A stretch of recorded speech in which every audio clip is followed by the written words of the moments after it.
When Al-Yah spoke to MaSHaH from the flame, he revealed not a religion, but a language of creation, buried within the Arats, the earth, the 7 scrolls of the eternal word, the letters, meanings, sounds, numbers, records, the living word, and the covenant of restoration.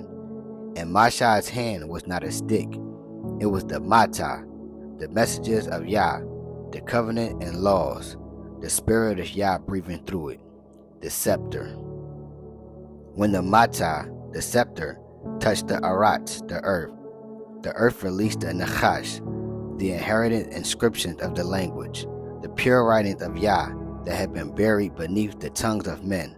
The letters came alive, the language moved, and the spirit of Yah spoke through the dust of the earth. Then Al-Yah said, "Lift it up again, and my word shall live in your hand." The MaSHaH was restored, the message of the covenant carried by the spirit of Yah, and the language of life began to awaken once more within his chosen seed. And Al-Yah, eternal loving creator of all, spoke from the flame, saying, "Draw near, MaSHaH, yet remove the covering from your feet, for the ground on which you stand is Kadayasha, set apart and purified by my presence. Beneath your feet lie 7 scrolls of my eternal word, the MaSHaH, the inheritance of the inscription of the language, which I gave unto Adam, to record my covenant and laws of life. Dig them up, copy them, and learn them, for within these inscriptions rests the inheritance of my people, the pure language that carries their covenant, their identity, and their light. Teach them to the seed of Abraham, who have forgotten their inheritance beneath the tongues of the nations. Restore to them their MaSHaH, their inherited inscriptions of the language, that they may return to me and live. For I, Al-Yah, have chosen you to lift again the foundation of my word from the Arats, the earth. The 7 scrolls are the 7 pillars of the eternal word, the complete covenant of the language. The MaSHaH are the messages, the covenant laws, and the spirit of Yah, the messages of the covenant carried by the spirit of Yah. MaSHaH, inheritance, inscriptions, and language, the inherited inscriptions of the language. Arats releasing MaSHaH, the earth revealing the buried language of creation. MaSHaH raised again, the spirit of Yah restoring the living covenant word in the hands of his messenger. And Al-Yah said to MaSHaH, those who long for the MaSHaH, the messengers, messages, covenant laws, and spirit of Yah, shall rise from the Arats, the earth that carries my word. They shall become a sign before the nations, displayed and lifted up as a standard of my truth. For within the MaSHaH, the inheritance, inscriptions, and language, is the power to turn the hearts of my people back to me, to be cast away from bondage and free from possession. They were once the tail, but through my word they shall be made the head. Be strong and protected, for the MaSHaH you carry is not of man, but of the Most High Yah.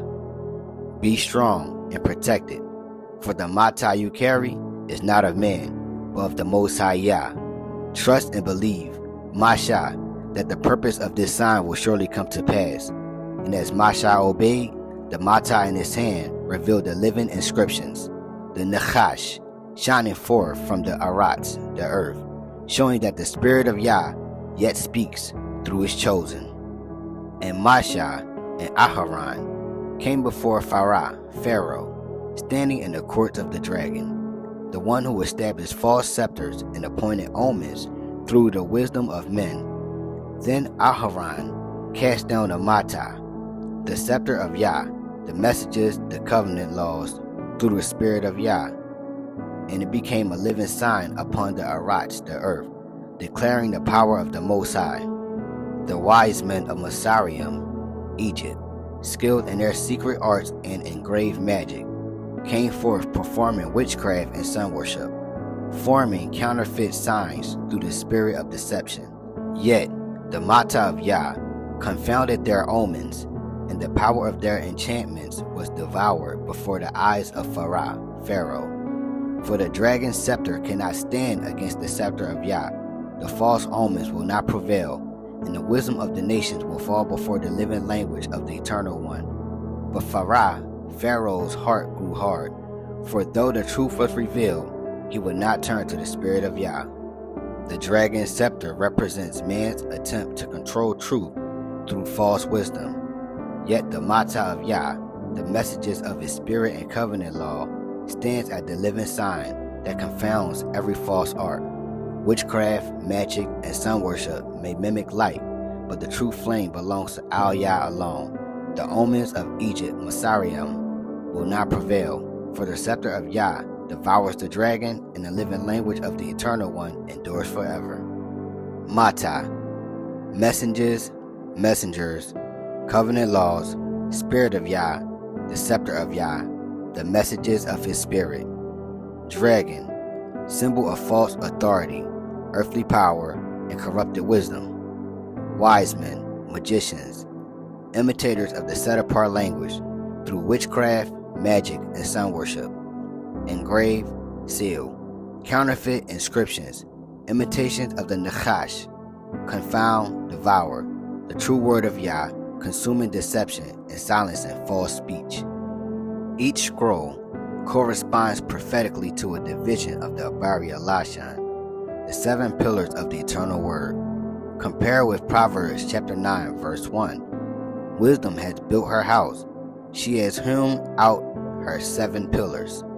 They represent the letters Ayala to Taya, the signs of creation, the meanings, the symbolic nature of each letter, the sounds, pronunciations, the breath of life and speech, the numerical values, the measure and order of the universe, the records, prophecies, the written history of Yah's work, the living word manifested in flesh, the word breathing through creation, the eternal covenant of restoration, the completion of the language within us.